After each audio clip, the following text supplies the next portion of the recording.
Imagine realizing that the one thing you rely on to fall asleep, or maybe just to relax after a long week, is the exact chemical waking you up at 3 a.m.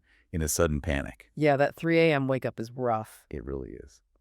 Well, welcome to the Resiliency Network, powered by Health Tech. Life moves fast. Whether you are a healthcare professional, a dedicated caregiver, or someone simply navigating your own path, it's hard to find a moment to focus on what truly matters. Right. It's so easy to put yourself last. Exactly. Our goal is to take complex health and wellness topics and turn them into simple, actionable insights. We're here to help you build a more resilient life. Now, a quick disclosure before we jump in. While this audio may sound fully human, it is created with the assistance of advanced AI tools.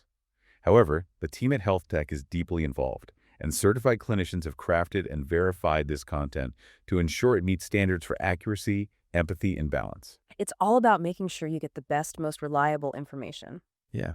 So in today's deep dive, we're looking at practical ways to recharge and strengthen personal resilience by examining the invisible culture of alcohol, its impact on our teens, and how we can consciously shape healthier communities. Okay, let's unpack this because it is May of 2026, and we are officially entering the season of barbecues, baseball games, and backyard tailgates. The best time of year, honestly. Right. But with that comes a very specific, deeply ingrained set of expectations. It does. It's the season of community, which is inherently a wonderful thing. But when we look at the broader cultural landscape right now, and there was a fascinating piece by Jan Hardesty recently about there's this gentle but firm request being made to just, pause. Just to sort of take a step back. Exactly. To stop and examine what is actually fueling those gatherings beneath the surface. Right, because the coolers are stocked, the drinks are flowing. Yeah. And when you look at the sheer scale of the marketing, it's something so obvious that we completely gloss over it. I mean, think about the NFL, the NBA, Yeah. Major League Or, Baseball. yeah, the branding is everywhere. It's massive. These professional sports leagues have entirely intertwined their brands with alcohol. You've got stadium naming rights, jumbotron ads, jersey sponsorships, and that multi-billion-dollar marketing effort translates directly down to the neighborhood cookout. The idea of alcohol as a social lubricant isn't just common anymore. It practically feels mandatory. It's just expected. Right. I was thinking about this, and it feels exactly like the wallpaper in your childhood home. Wait, how so? Walk me through that. Well, when you're a kid, you see the floral wallpaper in the hallway every single day. Eventually, your brain just filters it out. It's no longer flowers. It's just the wall. Oh, I see what you mean. Yeah, you stop seeing it entirely until someone comes over for the first time and explicitly points it out, like, wow, that is a lot yellow. That is what alcohol culture is right now. It's so ubiquitous that we don't even register it as a choice. It's just the wallpaper of adult life. That is a really great analogy. Thanks. Which makes me wonder, is the real pressure coming from the alcohol itself or from the cultural assumption that you simply cannot have fun or be part of the community without a drink in your hand? What's fascinating here is how effectively that exact question exposes what sociologists call the cultural script. The cultural script. Yeah, so a cultural script is essentially a set of unspoken rules and expectations that guide our behavior in social situations. The script we've all been handed basically says celebration equals alcohol, relaxation equals alcohol. And because we're social creatures, we just follow along. Exactly. Our brains are wired to follow the script to ensure we belong to the group. The fear of not holding a drink isn't about thirst. It's an evolutionary fear of social rejection. And Hardesty's piece actually offers a brilliant piece of homework for you, the listener, to test how deep this goes. Oh, the visual counting challenge. Yes, let's share that because it totally changed my perspective. It's really eye-opening. The challenge is straightforward. For just one single week, consciously count the number of times you visually see alcohol. Like not just at a party, right? Right, not just when someone offers you a drink. Count the billboards on your commute, the TV commercials, product placements in movies, the end caps at the grocery store, even casual mentions in passing at the office. It's everywhere. It is. Once you start counting, you realize the sheer force of the current we are all swimming in. And more importantly, you have to consider how that constant exposure impacts the kids who are silently watching us navigate that current. It is staggering when you actually pay attention to it. And if society is constantly telling us this is normal, we have to ask how our physical biology is actually responding to this so-called normalcy. Because here's where it gets really interesting. People use alcohol as a tool to relax and de-stress. Yet physiologically, it is actively increasing anxiety and ruining sleep. It's a massive biological contradiction. And to understand why, we have to look at the mechanisms in the brain. The human body is simply not designed for regular alcohol consumption. But we always hear it's a depressant, which sounds relaxing. It is a depressant. It mimics a chemical in your brain called GABA, which slows down brain activity and gives you that temporary illusion of relaxation. But your brain is a highly adaptable machine that constantly seeks equilibrium. Okay, so it tries to balance things out. Right. When it senses this flood of depressants, it fights back by releasing a surge of excitatory chemicals like glutamate to keep you awake and functioning. Wow, so my brain is basically flooding itself with natural stimulants to counteract the In alcohol. simple terms, yeah, it's an overcorrection. And here is where the sleep disruption happens.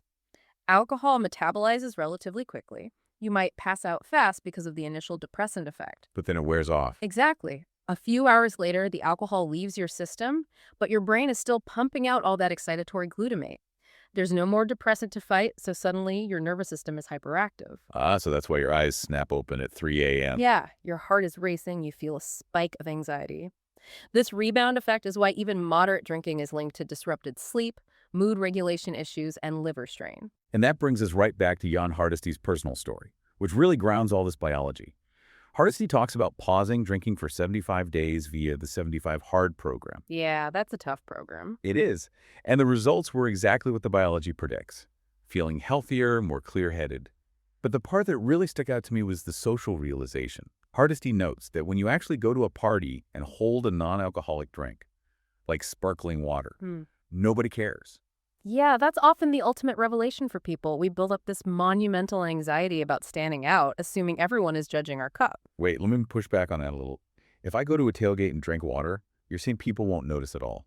Because I feel like there's always that one guy who makes a huge deal out of it, asking why you aren't drinking.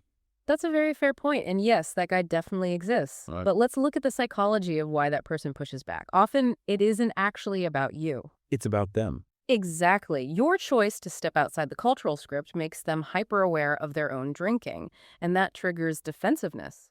But the broader truth remains. Most people are far too focused on their own experiences to police your cup. And if we connect this to the bigger picture, this sober, curious shift is a deeply positive reality. We are seeing a huge boom in mocktail menus and non-alcoholic craft beverages. Because balance isn't about deprivation. I think people fear that pausing alcohol means sitting in a dark room being miserable. Right, but it is about living fully enough to notice what actually makes you feel alive. Stepping back reveals our true emotional baselines. You get to see where your energy naturally sits, experience genuine laughter, and wake up feeling clear.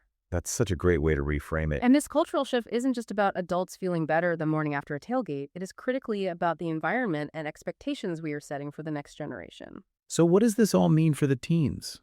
Because they learn by watching us at these gatherings. The standard advice is always to talk early and often. But frankly, if you just say talk to your kids, parents end up giving these awkward lectures that sound like an after-school special. How do we do this better? The key is that these shouldn't be formal lectures. They need to be woven into everyday life. And the secret ingredient is vulnerability. You don't lecture, you share your own journey. Give me an example. What does that sound like? It's the difference between saying, don't drink at this party, it's dangerous, and saying, hey, when I was 16, I felt incredibly awkward and out of place without a cup in my hand.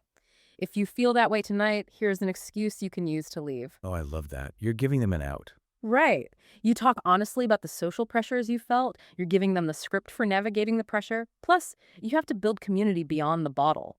Host gatherings where fun isn't centered around drinking and have non-alcoholic options available. Modeling the behavior. That makes total sense. But what happens when a teen is actively struggling? There is a statistic in the research that absolutely stopped me in my tracks. It notes that among adolescents receiving treatment right now, 73.6% received only mental health care, leaving their co-occurring substance use disorder completely untreated. Yeah, that number is staggering. Nearly three-quarters. Why is that happening? Well, this raises an important question about our healthcare system. Historically, mental health and substance abuse have been treated in separate silos.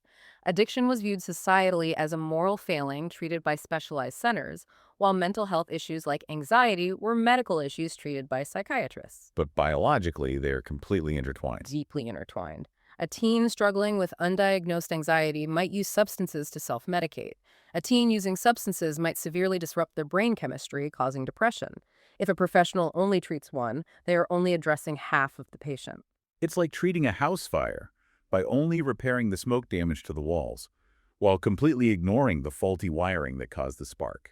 It's just going to catch fire again. That's a perfect analogy, which is why there is such an urgent need for integrated care connecting teams with professionals trained to treat co-occurring conditions simultaneously. Early integrated intervention changes outcomes. But first, we must teach teens that asking for help is a courageous act of strength, not something shameful. Right. And recognizing these systemic gaps in teen care really highlights a broader need for comprehensive support in all areas of health. I was looking at the source's urgent note on brain tumor awareness. Hundreds of thousands are diagnosed yearly. Yeah, severe physical diagnoses bring up the exact same need for integrated support. Exactly. Suddenly, a family is thrown into a terrifying new world, and the medical system focuses purely on the physical tumor while the emotional devastation of the family is left untreated. Right. A health crisis, whether it's a primary brain tumor or a mental health struggle, impacts the entire family unit. It requires learning, support, and community action. Resilience isn't built in isolation. It requires a supportive community ready to help families navigate life-altering diagnoses of any kind. Which brings us to the actual tools for building that resilience. Because you shouldn't have to build a safety net from scratch during a crisis. Health Tech offers a peer support offering that's 365 days a year. It's an anonymous, rapid response system. And the key is that it's run by trained support advocates who are real humans, specifically not chatbots. The distinction between a real human and a bot in those moments is everything. When you are in immediate distress, you don't have the cognitive bandwidth to argue with an AI that can't understand your emotional nuance. You need real human connection. I was trying to describe this, and it's basically like having a parachute packed by an expert. You hope you never have to use it. But the simple, secure knowledge that it is strapped to your back, that a real human is there 24/7, it fundamentally changes the confidence with which you navigate the jump. I couldn't agree more. That human element validates you. And for building habits before a crisis, there's also the free Plus Health Wellness Challenges app. Right, for building those lasting habits daily. Exactly. But if you are in a crisis right now, there are national resources available. You can call or text the Suicide and Crisis Lifeline at 988. You can also text the word HOME to 741-741. Yes, and the SAM HSA National Helpline is 1-800-662-4357. All of these are completely free and confidential. And remember, asking for help is an act of strength. So to wrap up today, I want to leave you with a final thought to ponder. If society spent as much time, energy, and marketing dollars normalizing emotional vulnerability and human connection as we do normalizing alcohol at a baseball game, how radically different would our culture look 10 years from now? That is a very powerful question. We hope these insights help you feel a bit more equipped for the road ahead. Head over to ResiliencyNet.com to find a full library of resources tailored for you, deep dive articles, videos, ebooks, and specialized well-being apps. Lots of great stuff on there. And remember, you don't have to navigate the tough moments alone. On the site, we offer anonymous chat-based peer support. It's a safe, private space to connect with others who understand what you're going through. Take care of yourself, and we'll see you next time on the Resiliency Network.